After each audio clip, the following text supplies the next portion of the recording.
जैसा कि हमारे साथ मौजूद हैं आज कांग्रेस के एक नेता और कांग्रेस के एक सम्मानित नेता हैं, तो आज हम इन्हीं से बात करते हैं, इनके इंट्रोडक्शन के बारे में और इन्हीं से जानकारी प्राप्त करते हैं इस बार अमेठी में चुनाव का क्या माहौल रहेगा, इनकी पार्टी किस प्रकार से तैयारियां कर रही है और कैसे इलेक्शन जो है कि लड़ेगी।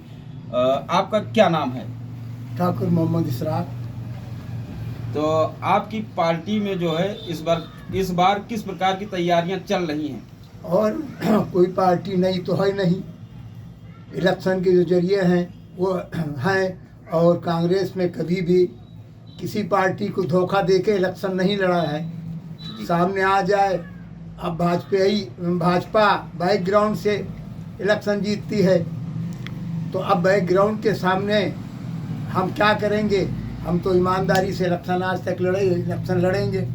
77 में हमने कांग्रेस ज्वाइन की और जब से कांग्रेस में है, अब उस वक्त कांग्रेस का कार्यकर्ता की हैसियत आज के विधायक से ज़्यादा हुआ करती थी। जी जी जी। आज कांग्रेसियों की नहीं, भाजपाई कार्यकर्ताओं की यह हालत है कि वो मारे मारे फिर रहे हैं। वो ज़रूरत की चीज़ किससे कहने जाएं? ये एक दो आदमियों के आसपास सरकार घूम रही है। विधायक के पास जाएं कि किसके पास जाएं, किससे बात करें तो काम होगा कि नहीं होगा।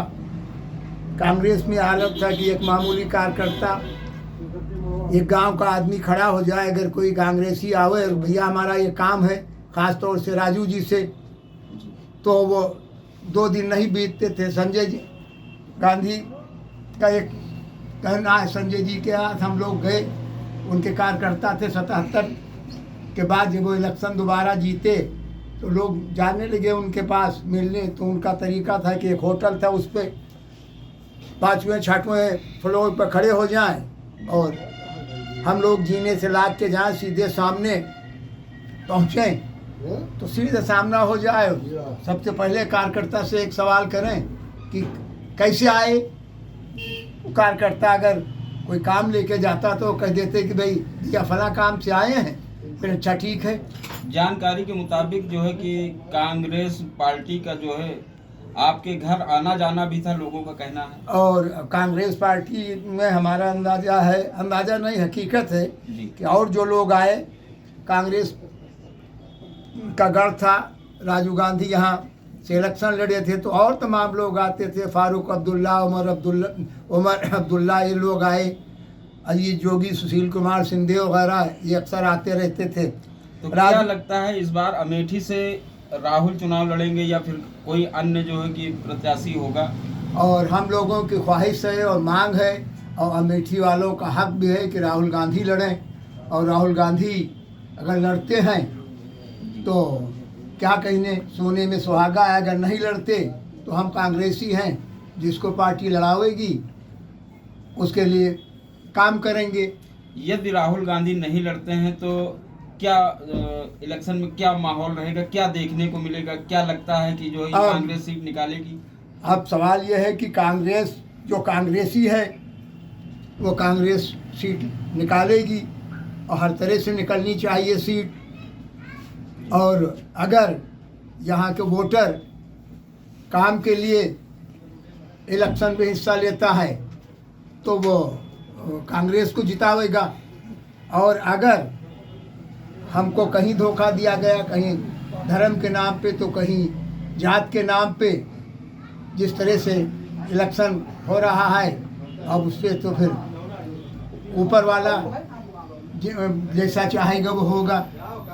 तो क्या लगता है जो यात्रा इस समय राहुल गांधी निकाल रहे हैं, जो यात्रा चल रही है, इसका क्या प्रभाव पड़ेगा लोकसभा चुनाव में? ये राहुल जी के हम करीब होते हुए बता रहे हैं, ये यात्रा आवाम के लिए है, देश के लिए है, देश के लोगों के लिए है, भाईचारा के लिए है।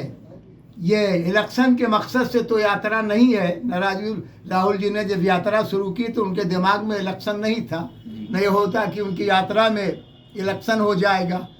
अब इसका इस्तेमाल और पार्टियां किस तरह से करती है, कैसे करती हैं। कांग्रेस तो हर तरह से चाहती है कि भाई देश की उन्नति हो, लोग रहें, सांप्रदायिकता नाम की चीज़ हिंदुस्तान में न रहे, भाईचारा से जीते थे, भाईचारा से जिएंगे और हम ये वादा करते हैं कि ज़्यादा दिन ये नहीं टिकेंगे। जात पात धर्म के नाम पे ये चंद की जो चीज़ें होती हैं, भाईचारा और आपस का रहन सहन जो था अमेठी में या सारे हिंदुस्तान में, वो किसी के खराब करने से ना खराब हो पाएगा। जैसा कि अगर देखा जाए तो आज़ादी के बाद से अमेठी जो है कांग्रेस का होल्ड रहा। आखिर ऐसी क्या परिस्थितियां आई जिसे हार का सामना करना पड़ा? इन गलतियों को किस प्रकार से आप लोग मिल करके और कैसे सुधारेंगे या सुधार सकते हैं? देखिए भैया, इलेक्शन जो है हम वोट से नहीं हारी, कांग्रेस वोट से नहीं हारी। हम तो कहते हैं हमारी अपनी कहा है, अलग भी कहा है, वो मिस मैनेजमेंट ओवर कॉन्फिडेंस से हम इलेक्शन हार गए, वोट से नहीं हारे। और गिनती में भी ये हुआ जैसे कहा गया कि भाई हम कांग्रेस हार रही है, तो उसमें भी कुछ इधर उधर गड़बड़ हुआ है। लेकिन हम इलेक्शन को हारा नहीं मानते। कोई जीत गया, किस वजह से जीत गया है, उसमें और तमाम वजह हैं। कहीं बक्से गायब होते थे, कहीं वहाँ की मशीनें इधर से उधर होती थी, तमाम चीज़ें कही जाती हैं। और इलेक्शन जो है, वर्तमान सरकार के बारे में आपकी क्या राय है? आप क्या कहना चाहेंगे? अब वर्तमान सरकार के बारे में क्या कहेंगे? अब कहने से हमारा फायदा क्या है? इलेक्शन सर पे है।